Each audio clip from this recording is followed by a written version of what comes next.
la façon qu'on fait pour faire le plus de points dans le jeu, c'est d'avoir une distance constante avec le senseur ultrasonique. Ça, c'est un senseur ultrasonique ici. Donc, c'est un genre d'écolocation, comme un peu une chauve-souris. Puis, avec une bonne distance, ça vient bouger la lampe en arrière. Ça la met à une hauteur qu'on aime pour pouvoir éclairer les bras de robot adverses pour un peu envoyer dans les caméras le flair d'une lumière qui vient dans le visage. Puis pour ça, il faut donner un son constant, fort, mais pas trop, pour aller éclairer les bras. Fait qu'on le cube. Fait qu'on va le faire ensemble, Mathieu. T'es prêt?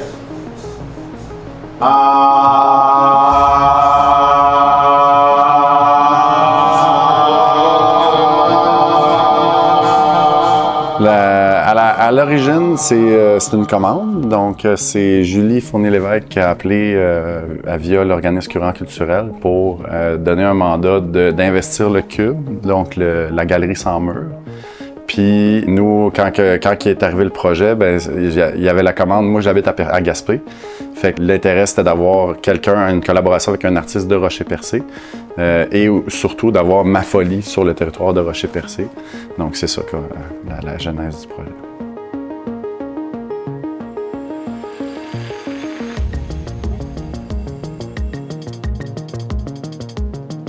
J'étais en train de construire mon atelier de sculpture à la maison. Jonathan m'a appelé pour me dire « Martin, on a un projet, j'ai besoin de quelqu'un au niveau technologique pour bâtir de quoi. » Il est venu chez nous, on a parlé un petit peu, on a discuté, il a vu mes sculptures et à partir de là, le projet est arrivé.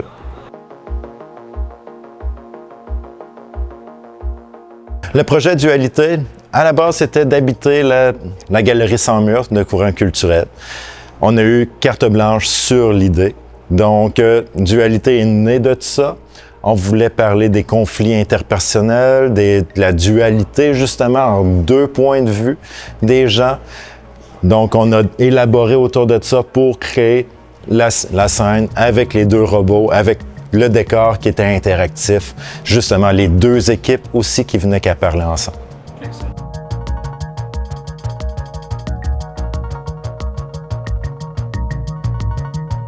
Les deux équipes jouaient face à un micro et une console qu'on a conçue avec des capteurs ultrasoniques pour mesurer la distance qui faisait changer le positionnement des bras et des lumières à l'intérieur du décor.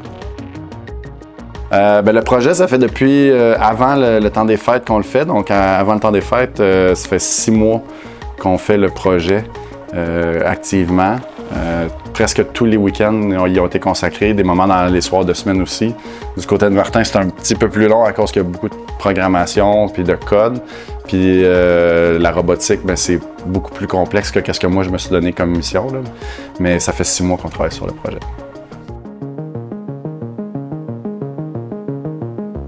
Ouais, la dualité, moi, dans le fond, dans ma vie, je trouve que c'est quelque chose qui est vraiment comme important. Moi, la zone grise, pour moi, c'est super dur à trouver. L'équilibre, c'est super dur à trouver. Fait qu'à cause, justement, de tout ce qui peut s'opposer dans la vie puis les choix qu'on peut ou doit faire, je trouve que c'est assez difficile de trouver l'équilibre dans la vie. Fait que je suis en recherche constante d'équilibre. Puis je sais que c'est par rapport à la dualité que j'ai cette difficulté-là.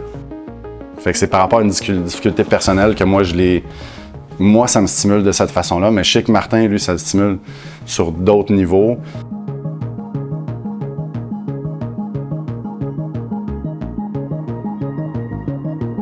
Moi, c'était vraiment de voir que dans un conflit, si on est en chicane ou peu importe, ça pourrait être en ligne aussi, que l'idée qu'on essaie de transmettre à l'autre, notre point de vue, c'est souvent juste notre point de vue, c'est pas l'autre, c'est pas lui que l'autre va avoir nécessairement.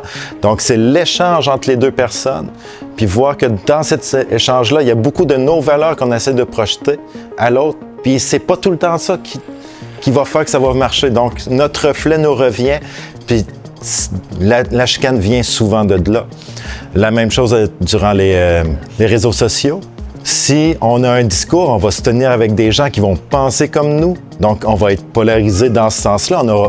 On n'ira pas voir des gens qui ne pensent pas comme nous. Donc, le reflet des miroirs renvoie aussi cet effet-là. dans notre idée, on va aller voir pour des gens qui pensent comme nous. On ne veut pas nécessairement interagir avec les gens qui sont à l'opposé de notre pensée. C'est la réflexion que j'avais là-dedans, oui. Que j'aimerais que les gens puissent réfléchir à ça. J'ai l'impression que ça pourrait faire du bien, là.